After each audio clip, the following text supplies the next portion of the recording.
Hello and welcome to another show on LATOKEN VC TV. My name is Amit Das from India. I'm connecting here today on another show on LATOKEN VC TV where I'll be speaking the steps to become another unicorn.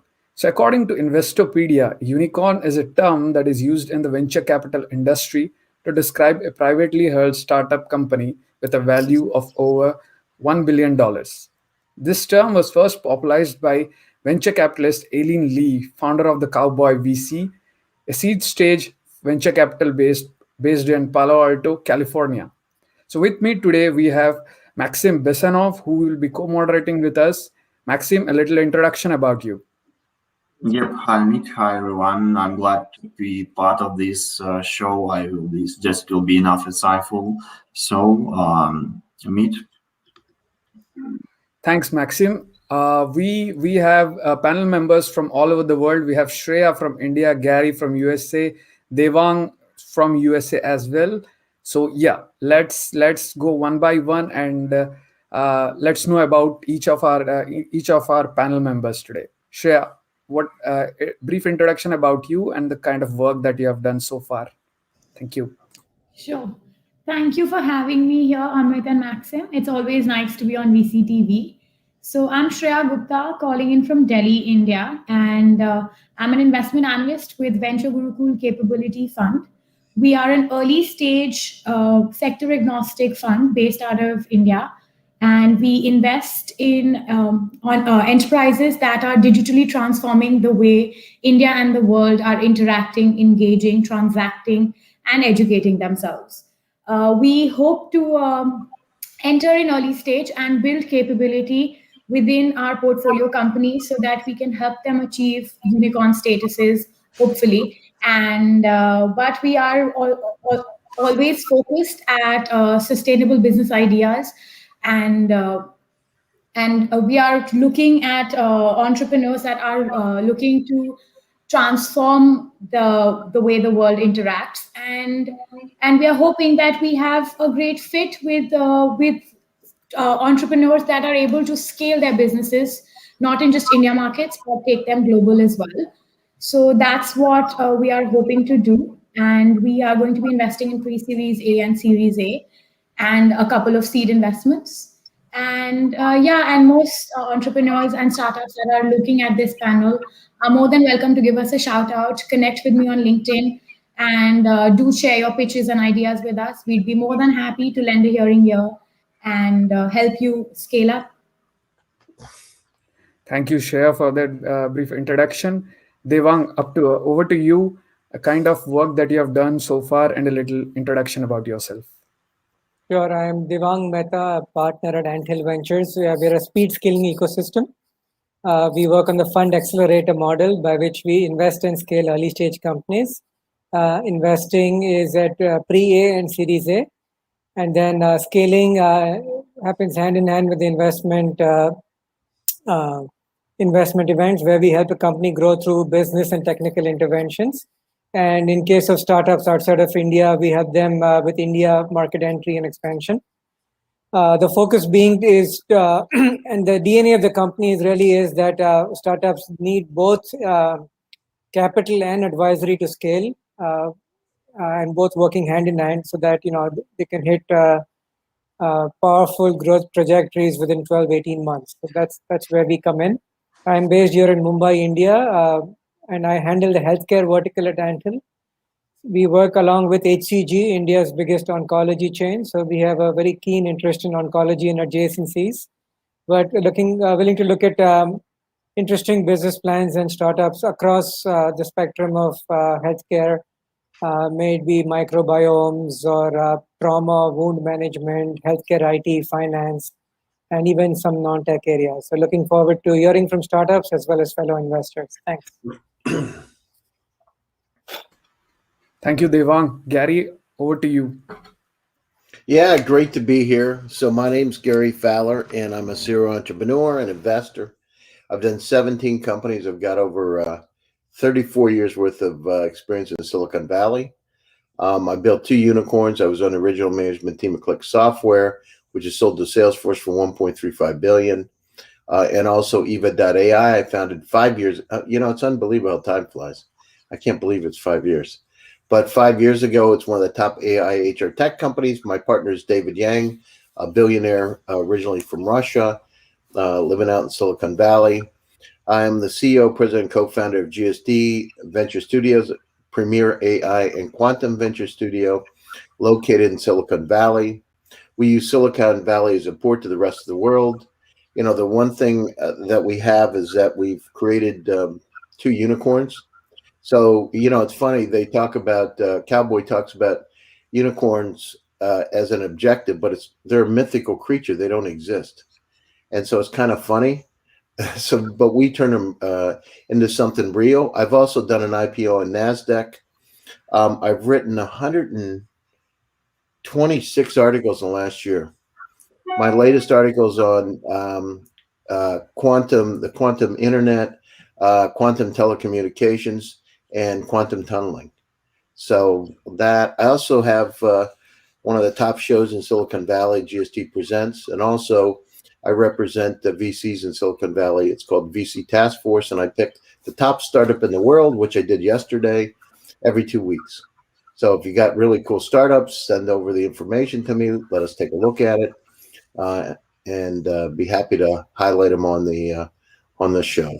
So, and I'm a country boy from Pennsylvania, living in right now. I'm in Palm Beach in Florida, but I'm normally in Silicon Valley.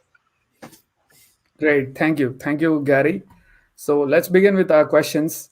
Let's first know about what is a unicorn. How does a unicorn behave? How does a startup behave when it reaches a unicorn stage? Like what are the key factors that are required to reach there, and some of other discussions. So let's start with Shreya. Can you just brief us about what unicorns are and how does a startup reach there? So I understand that unicorns are those companies that reach a valuation, cross a valuation of over $1 billion. And more than likely, a unicorn would be a great tractionable business idea.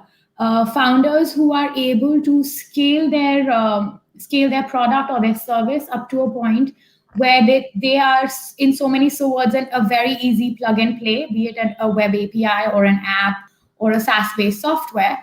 And I think that's how they behave. They become really transparent in the terms of how they can be used, and their market fit is ideally proven and validated.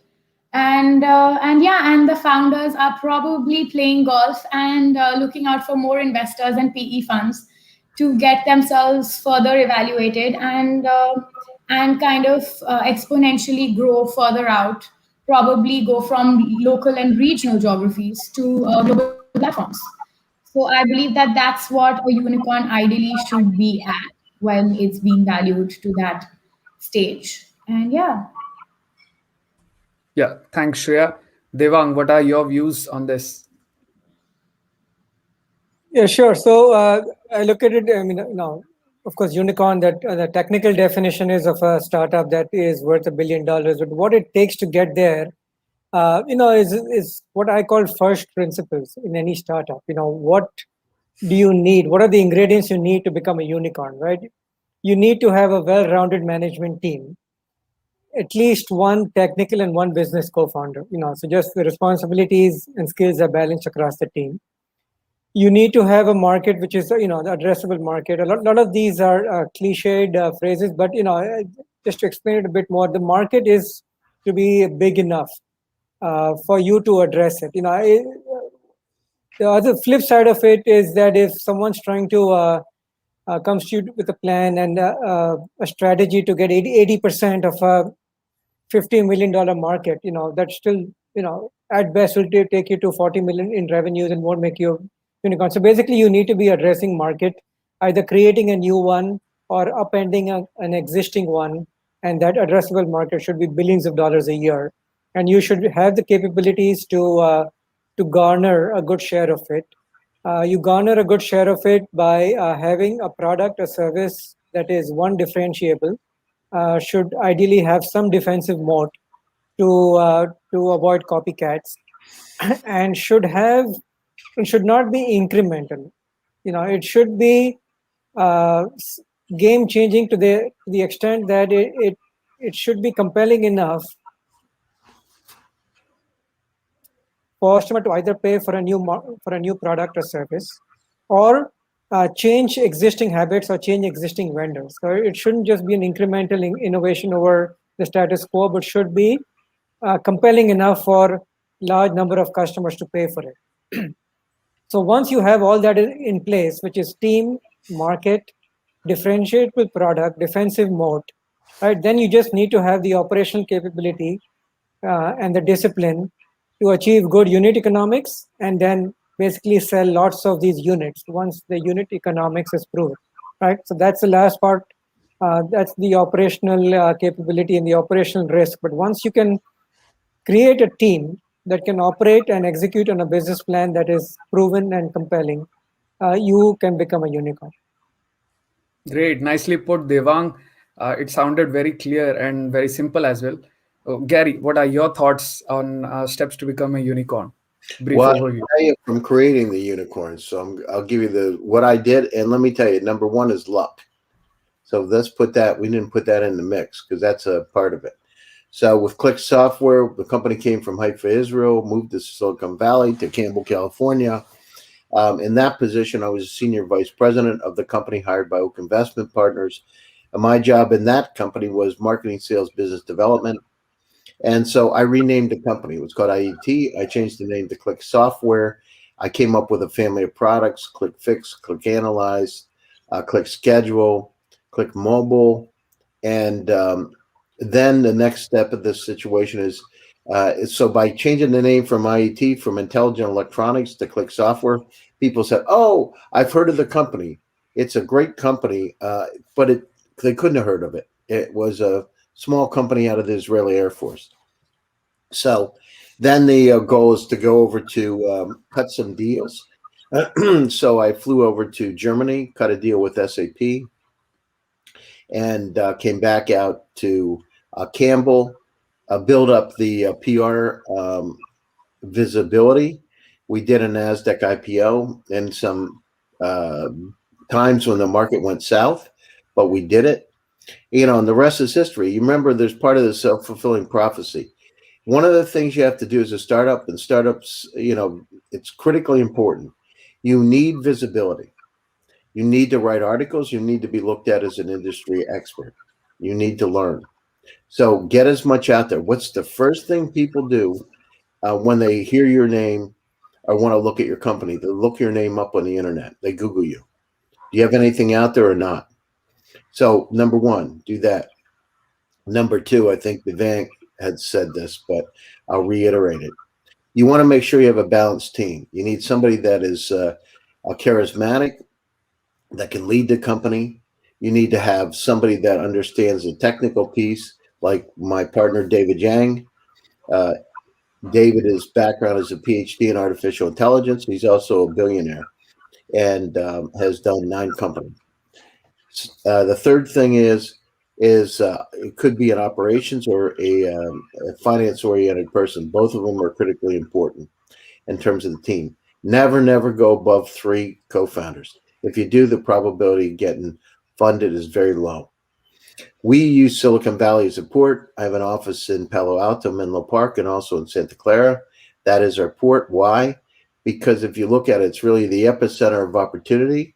Most of the companies around the world, companies like Mahindra, Siemens, T-Mobile, Docomo out of Japan, SoftBank, I mean, you name it, they've got an office out in California. So, again, I'm a country boy. When I would go fishing, you wanted to go fishing as a kid. Fishing is in a lake that's stocked with fish. You don't want to go into a lake that, it's a maybe.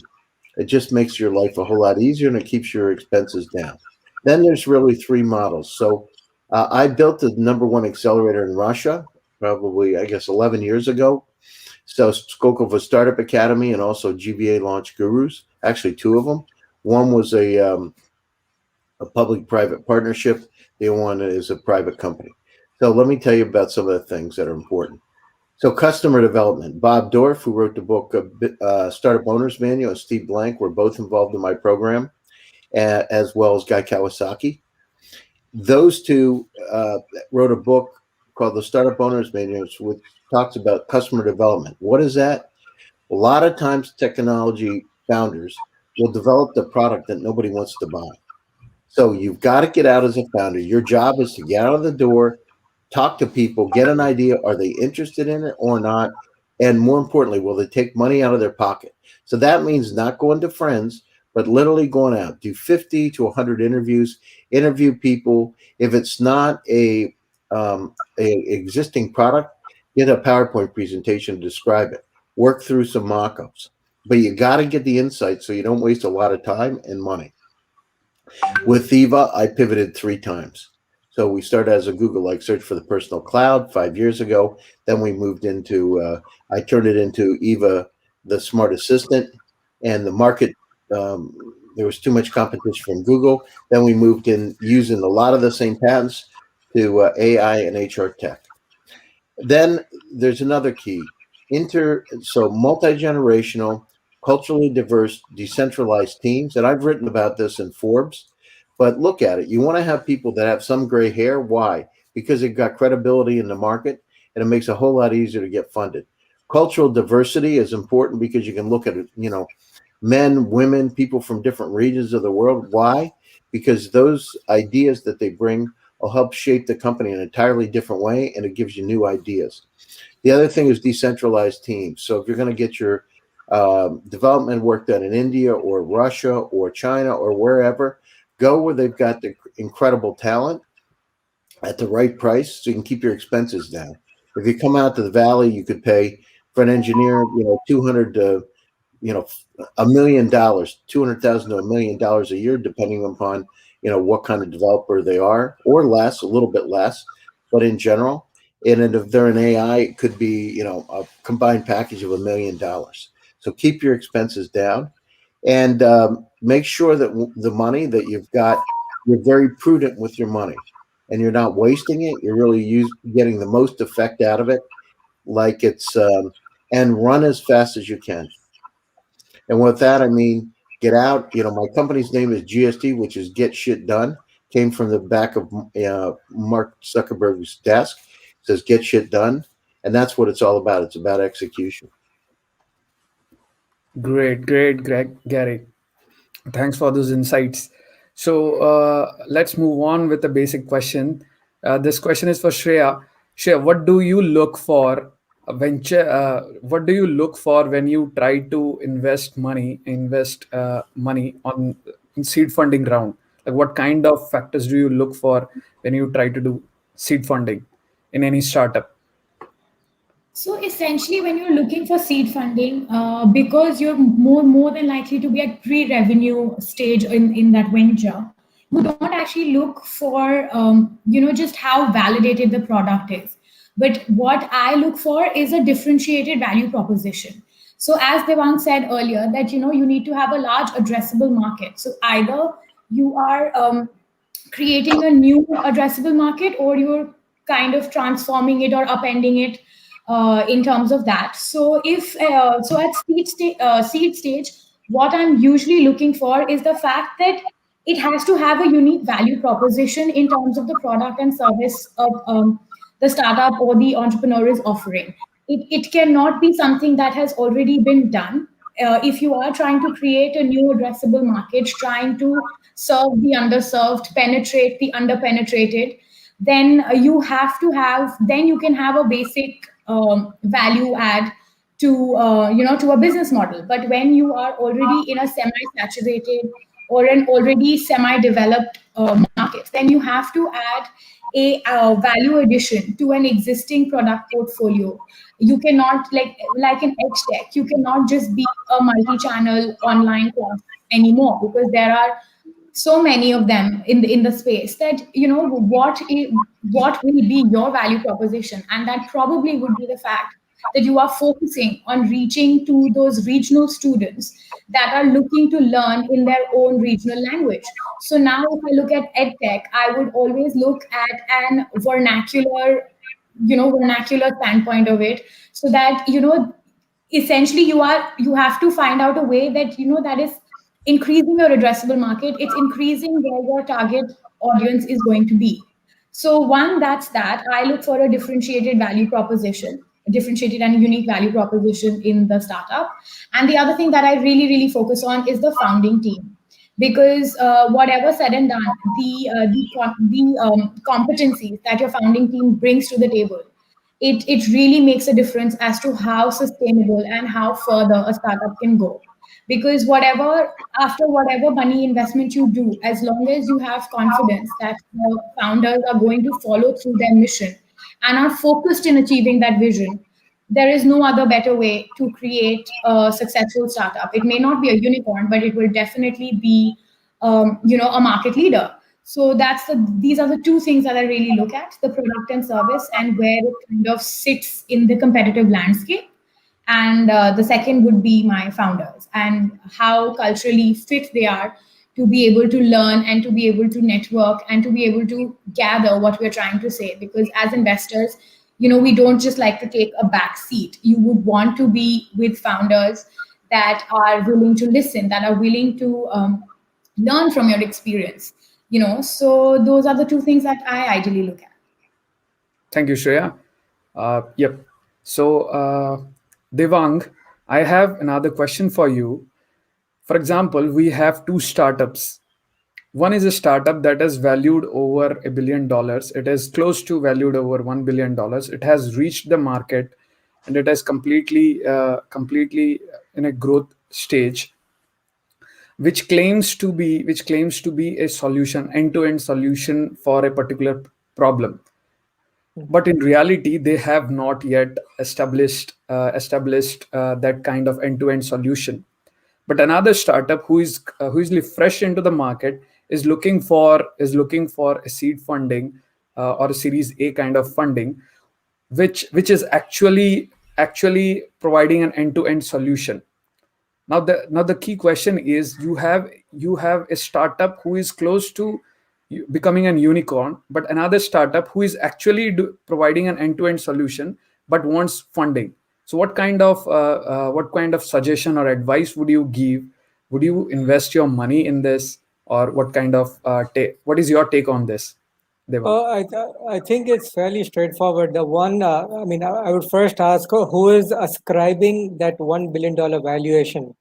Is it a strategic? Is it a PE player at that point? Who is it? Is it just paper money, or uh, who is ascribing the $1 billion valuation is what I would ask. But anyways, I think from a risk reward perspective, it's clear that I would look at. I'm not saying I would invest, but I would look at the second one because there's more upside for it, right?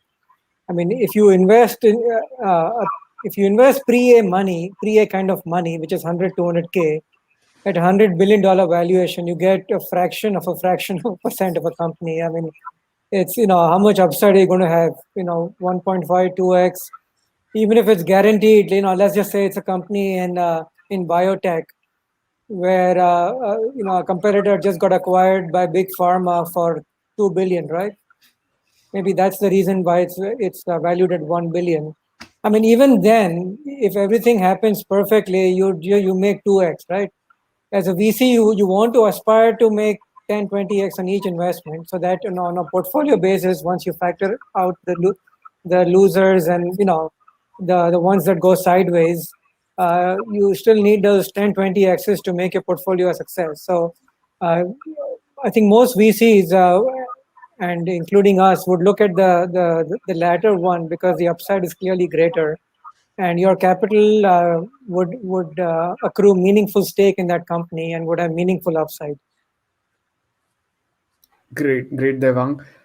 Gary, what is your take on this? What kind of do you hold the same views as Devang, or do you have a slightly different view? Yeah, can you give me the question again? So there are two startups, one which has already acquired a great portion of the market and is in a stage where in near future it can be a unicorn, which claims to provide an end-to-end solution, but in reality they are not yet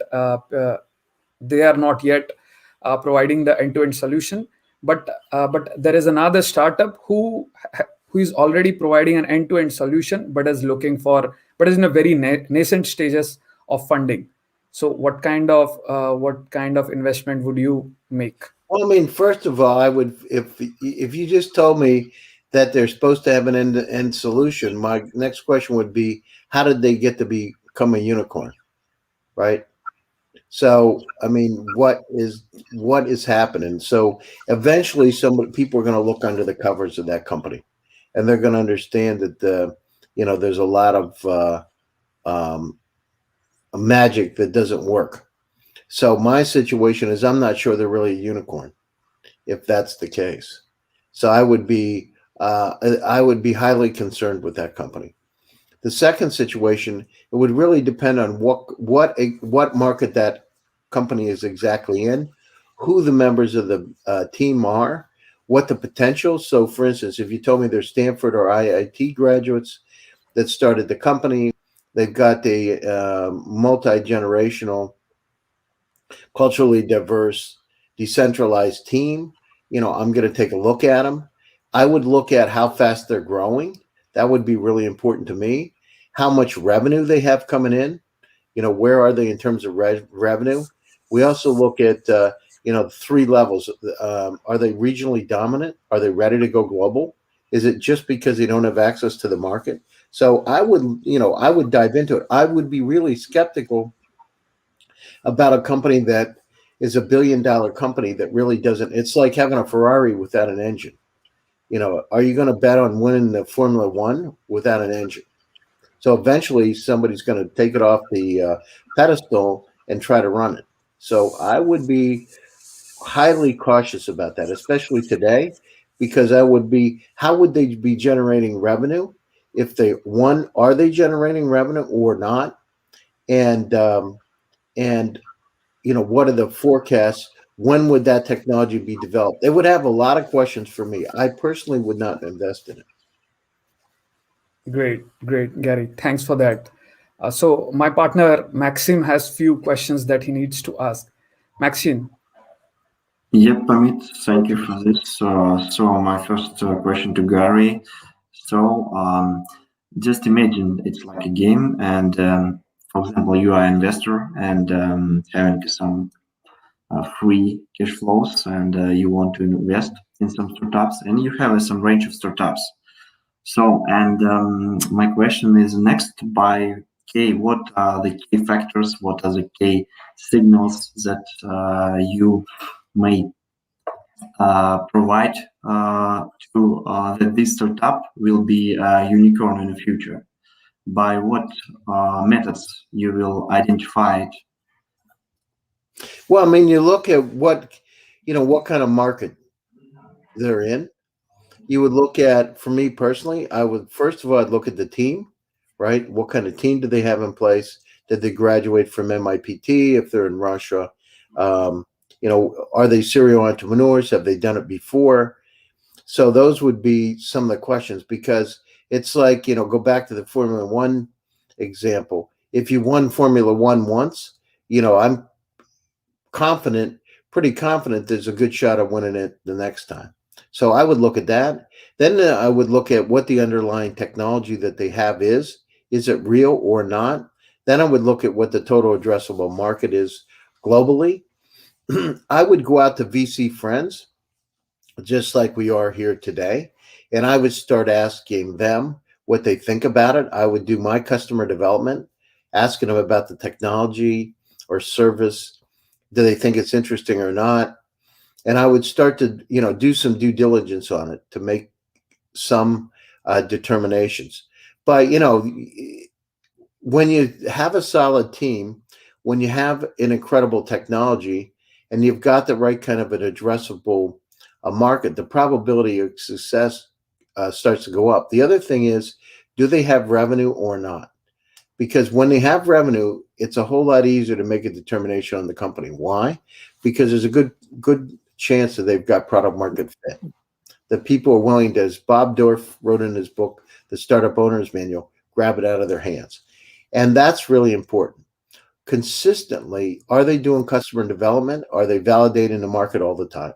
Especially with early stage companies, because what happens is some of the companies have technology founders that don't go out and validate the market, and they're always trying to build the better mousetrap. And the problem is it's like a never-ending story. So are they ready to sell the product? And it's, I mean, when you're around enough and you're in the, in our case, AI and quantum, you kind of know what's going to be hot because you know what's happening in the marketplace. For instance, if you're talking about quantum tunneling from MIPT in Russia, that's really a hot topic today with the impact on wireless communications. So I would look at topics like that are really groundbreaking and see what VCs are interested in investing, and I would talk to them about it just to get some feedback to make sure your assumptions are on target. Yep, thank you, Gary, for this comprehensive feedback from your side. So, Divan, the same question for you. What do you think about key indicators, key signals of the potential transforming from the startup to unicorn? Sorry, the question is, how would I tell if it's likely to be a unicorn, right? Yep. By what are the key metrics or the key signals that you may define that it's like some potential unicorn that will be transformed in the near future from the primary startups? Yeah, so I think a lot of those, a lot of this was covered in the first question. But again, another way of looking at this is, will this company be worth 1 billion to anyone in the future, right? So who are the typical players that would be willing to ascribe a valuation of 1 billion to an early stage company?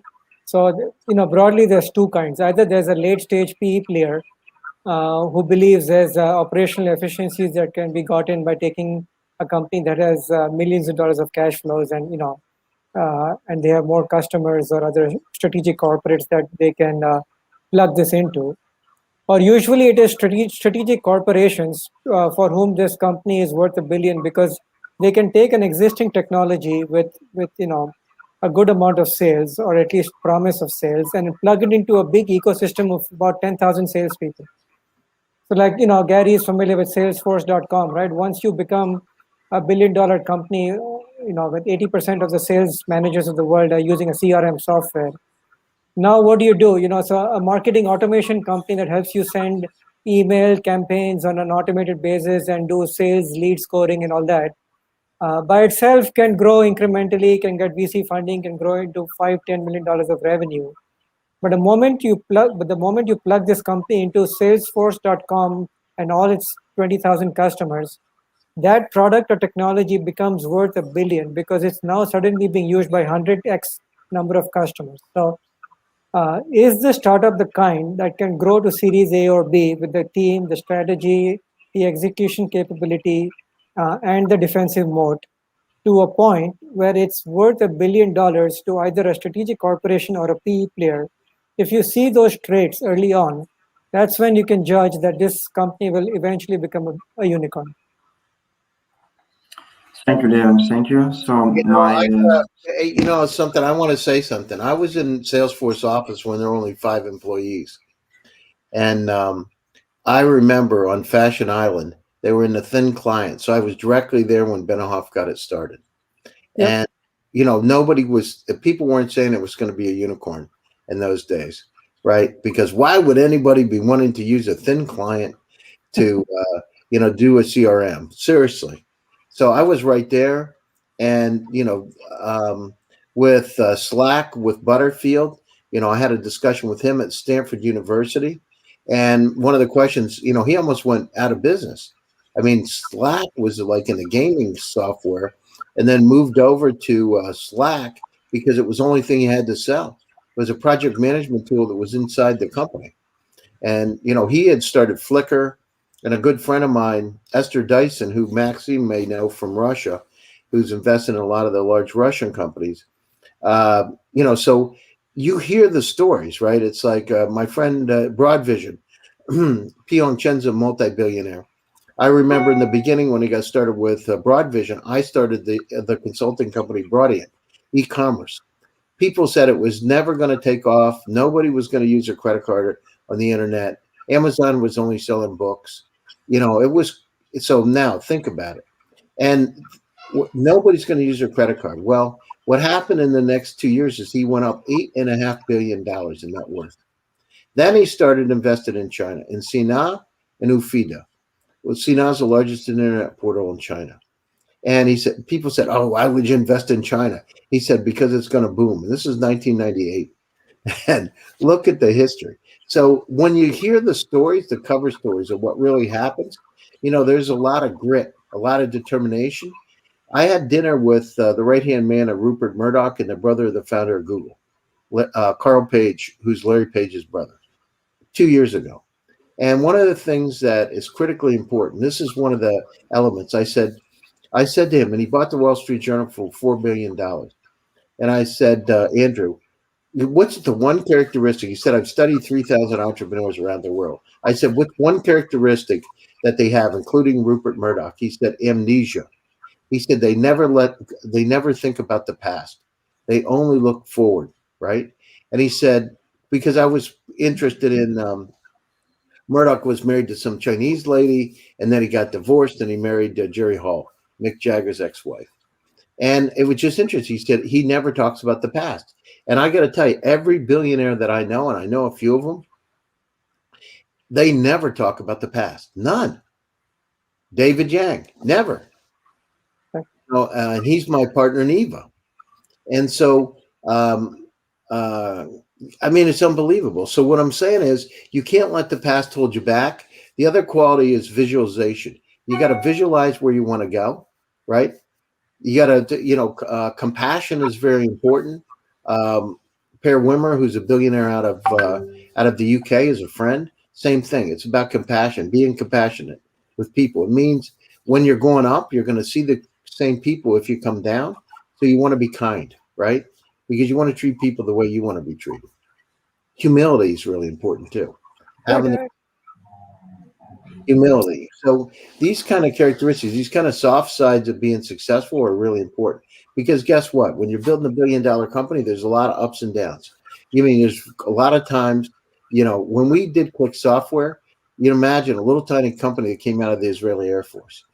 So coming into Silicon Valley when there weren't a lot of Israeli companies. So, and luck is the most important thing, right? So if you take it, it's not about the skill, it's about luck. Well, you can make yourself lucky if you hang around the right people. The other thing is always hire people smarter than you are. Yes. Because if you're going to win. And one more thing, and sorry to keep taking Shreya's time, I guess, but one last thing, just to use the Salesforce analogy, people that are familiar with enterprise software in the Silicon Valley in the 90s, right? What was the biggest strength? Benioff was a hustler for sure. He could really hustle, but he picked an NEB. I don't know if you guys know, I'm sure Gary knows, but he picked an NEB, and the NEB was Siebel software. Okay. Siebel software epitomized bloated enterprise software that was sold for hundreds of thousands of dollars across the USA, and it never worked. Okay. I know Tom, right? Because Tom worked for my friend P. Hong at Gain Momentum. They sold for $100 million. So yes. When you take Siebel, and I know Siebel Systems, and I know Tom today. So, the situation so let's look at the backstory. The situation, it was developed by another friend of mine at Cambridge Technology Partners, right? They built it, Jim Sims. So the situation is like it, good, bad, or different. He sold it for $4 billion to Oracle. So, right. The thing is, you're right about looking at the future. And Benioff is my fraternity brother. So, put it in, and I'm not saying I'm best friends with him because that's not true, but I'm just telling you, he was a Teak brother. And anyhow, so the backstory, the real backstory of the Valley is a little bit different. And there's a lot of luck involved. You get Friendster, MySpace. There's these companies that are out there that try to dominate a market. But I will say there's another thing. You've got to have the connections and networks. Seriously. You talk about Mark Zuckerberg and Bill Gates, but the backstory about Bill Gates, his father is a law firm, K&L Gates.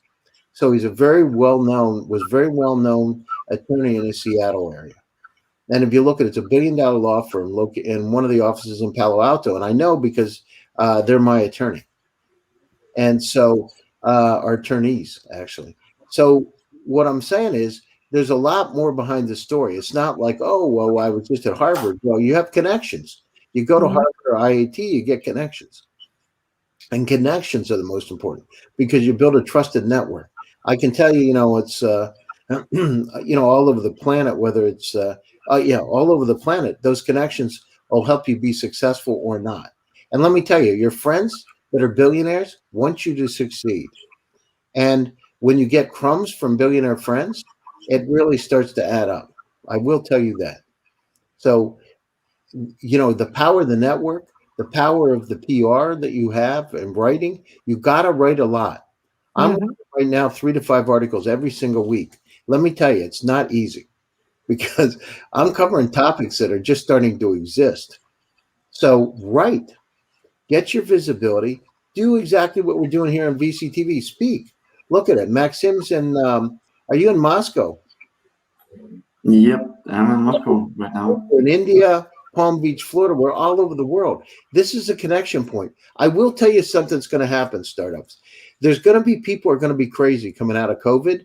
And what you're going to see is a paradoxical effect where they start to move off things like Zoom because people are going to want to meet each other. It's just, there's a book called by Viktor Frankl called Man's Search for Meaning. They're going to want to communicate with each other.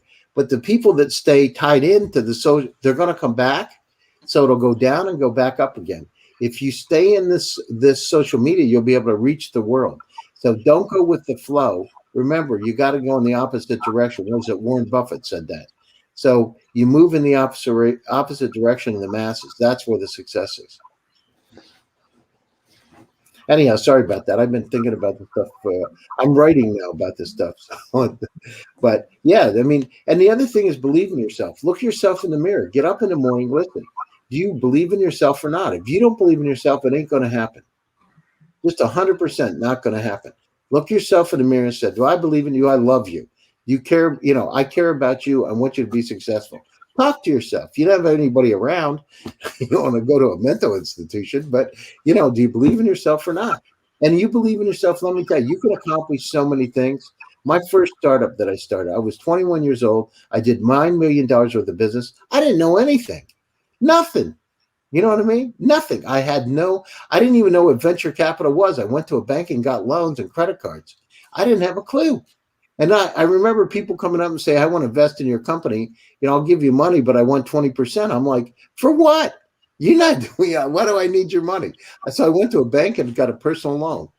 It was like, I couldn't figure it out. And then it wasn't until later I started to understand why that would have been important, because that bank, and they would have done introductions for me. That's where it's important. It's not about the money. It's about the contacts, right? Mhm. Anyhow, sorry about that.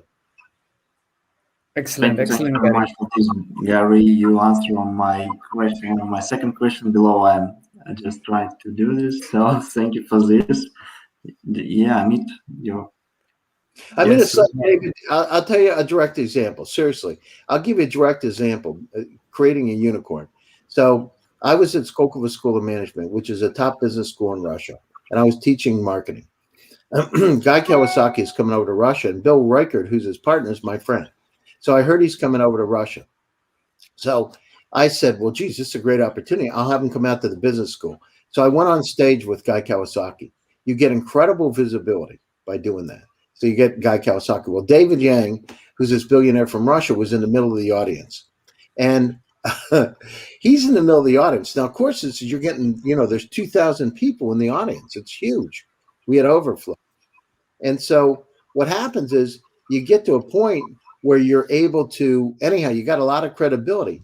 I leveraged that credibility with David Yang.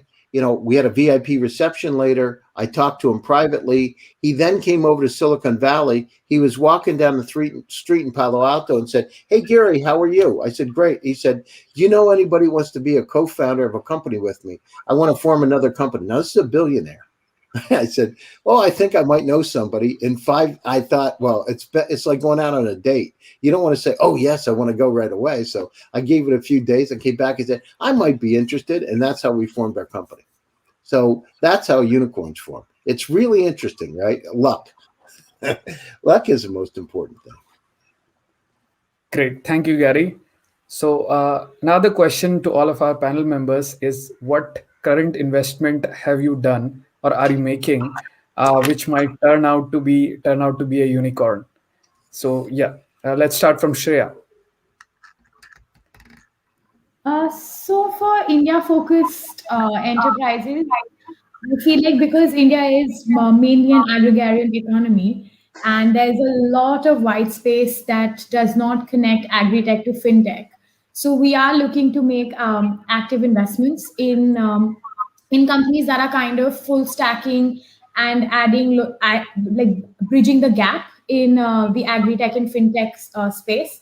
So anything that is a full stack warehouse, going up until to farm to fork, and giving credit liabilities and making credit and financing easier for the farmers here in India, and being able to give them predictive analysis as to what to grow, how to grow, and how much to grow, is something that I feel would have a lot of potential, because India being one of the top exporters as well as consumers with our population, I think those would be, and in our list of 2012 unicorns, we anyways don't have a agri-tech enterprise. So I feel something in that agri-tech portfolio would be a potential unicorn for us. And education always works, because given that we had the recent unicorn we have is Byju's, which is a multimedia online classes platform. I feel something on those similar lines that makes education to tuitions and content way more accessible for people and for students would be something that could have a larger market space and could be able to make some great value. So yes, so that these are the two focused investments that we are looking to make and are making, so that we can have probably a successful startup in our cohort. Devang, to you, what kind of investments are you currently making or are you looking to make, which might turn out to be a potential unicorn? Well, so we invested pre-A in three verticals: healthcare, media tech, and consumer tech. So I'm familiar with healthcare, and luckily there's an emerging unicorn called a company called Chronicare, based out of Singapore, which is emerging with great success. They do wound management, which they basically, a chronic wound, let's say it's a lesion or something else. Uh, Prior to their technology, it takes a skilled nurse the better part of 30 minutes to measure parameters of a wound like length, breadth, depth, temperature, and upload that into an EMR. They do it through a scanning device and a smartphone. It cuts down the time it takes a skilled nurse to do a wound measurement from 30 minutes to less than two. So 95% reduction in time. It frees up the time of nurses, which we know it's really important because skilled nurses are in shortage globally. And another important thing they did, and this is an important lesson, is that they pivoted during COVID. They created a different version of their product to do temperature monitoring. They can monitor dozens of people at one time using a thermal scanning device, which became extremely popular throughout Singapore during COVID, because then you could go to any public place, foreign worker dormitory, bus stop, airport, to screen people, and it became so popular that they've had great cash flow even during COVID, and now that things are returning to normal, the whole wound management market, which is wound measurement, I should say, which is worth billions of dollars globally, is ripe for innovation and destruction, competitive destruction. So they are well positioned to take a large chunks of that market.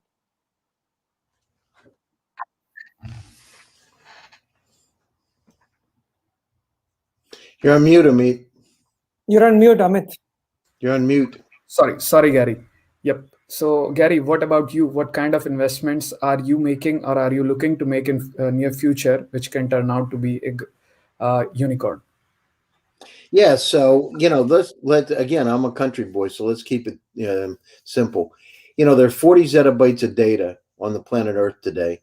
If you take data and put it in perspective, If you took CDs and put one on top of another, it would go back and forth to the moon 29 times. It grows at 68.7% currently per year. So we're inundated. Alvin Toffler had a term infobesity. We think about ourselves, right, on this call. How many times every week do you say, I know that file exists, but I can't find it? Why? I've either forgotten the keyword or the location. And it's a challenge. It doesn't matter where you're going to IIT, MIT, Oxford University, Stanford University, we still have the problem. So we're in the stage of infobesity. So using unsupervised and semi-supervised AI to be able to help us make sense of the data around us is really important. Across all vertical markets using transportable AI models. By that, I mean, the AI models are very similar. It's the training sets that are the difference. So we're looking at AI and quantum computing. So I have companies like Xcoop out of Argentina.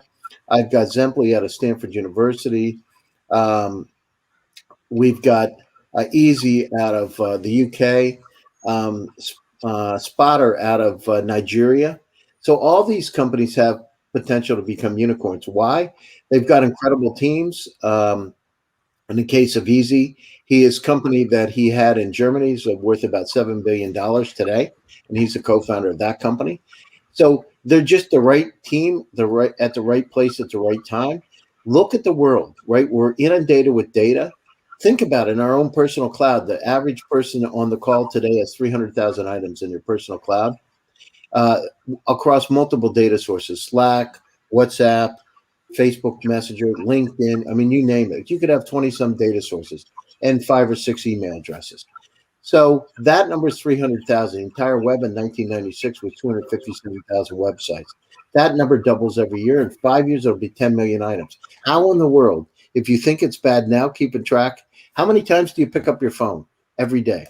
Hundreds, yeah? It's like part of your body. If you don't have it for 10 minutes, you get nervous.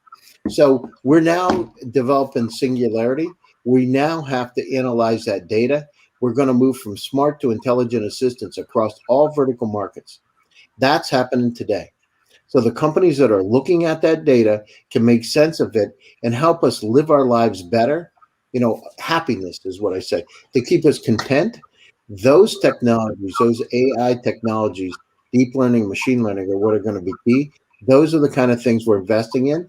In addition, quantum computing. A quantum computer is 100 million times faster on the slow side than a typical supercomputer. With that, I mean, what would take 10,000 years to process on a quantum computer on a regular supercomputer, and they're not regular, they're supercomputers, would take 200 seconds on a quantum computer. 200 seconds. And that's a slow one. So that's what we're talking. Imagine when you marry AI and quantum computers together, what happens? So that's where it's really interesting. You know, think about it. There's 6 billion Earth-like planets in the Milky Way galaxy, estimated now 200 trillion galaxies in the universe. So we got a lot of exploring to do. We got a lot of data around us. So I'm looking at companies that can synthesize that data, make sense of it, and have intelligent assistants to help us live our lives better.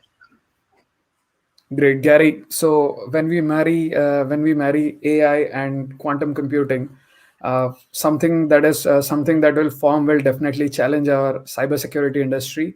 The kind of cybersecurity do we have? The kind of cryptographic norms or cryptographic methods we have can be definitely be challenged and can be broke down by quantum computing. Yeah, so let me answer that question directly because I've actually had one of those companies. So think about it. The paradigms that we use for encryption are ancient, right? These are steadfast, but we got to look at cybersecurity in an entirely different way. We need to look at decentralized cybersecurity, right? To quantum proofing, because I'm telling you right now, you see the attacks that are taking place. Grids are going down in places like London. Banks are getting attacked in entirely different ways. There are quantum computers out there, right, around the geopolitical issues. So my suggestion is you need to look at an entirely different method. There's a company called SplitByte, which is one of our portfolio companies. The two of the founders are IIT graduates located in Silicon Valley. That is the kind of technology that can quantum proof, because it's a problem, right? You know, when you have AI and quantum, everything's vulnerable. everything. And I remember a few weeks ago, I had a 4-star admiral, which is the number 2 guy in the U.S. military. He worked in the Clinton administration in the White House. And we were talking, but he said, the war of the future will be whoever hits first will have one switch to turn everything off. So we need to work together to make this world a better place. We need to solve the problems we have, like population issues, like global climate change. And we need to turn these AI and quantum computers into making the world a better place. Seriously, before it's too late. Because nothing good's going to happen with AI. I mean, think about it. So I have AI. I have an AI system on my phone. It's probably 5 years advanced. People have not seen what I have on my phone, right? And I'm connected to David Yang, my partner's house, right? And the kind of things that we're going to have, imagine having a advanced AI with a computer that's so fast it can do transactions in 20 seconds or 200 seconds will take 10,000 years. How it could impact all of us, right? And it could impact us with compassion in a very good way. So Great. be careful what you ask for. Great. Thank you, Gary. So before we are moving to end of today's show, but before we wrap up, I want to know some closing remarks from every one of you. Let's start from Devang. What kind of closing remarks would you like to give? Devang, You're you're on mute. Sorry, I think in summary, focus on building a startup that can solve a sizable problem. Make sure you have something unique that makes you different from someone else that's trying to solve the same problem, which is often referred to as IP or know-how or defensible mode. These are all the same things. Make sure you have something which is different and cannot be copied easily. Either it's in the form of explicit IP and patents, or it's in the form of know-how, which I like to think of as giving you at least a 6-month lead over anyone that tries to do the same thing today, right? 6 months it should take for them to catch up. In other words, gives you 6 months more to keep on executing properly and keep on winning market chunks and keep on expanding. Then a lot of what Gary said is, of course, relevant, and true, is that whom you know is very important. My favorite phrase is network is net worth. Yeah, so your network is your net worth. Whom you know will determine whom you partner with, who funds you, who buys your products, who you hire, which universities you align with, and so many important things, at least 5 things that is a veritable difference between a successful startup and a failed one. So network is net worth. Make sure you leverage everything from childhood friendships to college friendships to alumni relationships to co-workers to neighbors to whoever and people that, especially the ones that believe in your startup. That, in addition to all the first principles that we talked about, if you have those in place, you're on the way to becoming a unicorn. Great. Thanks, Devang. Shreya, what are your views?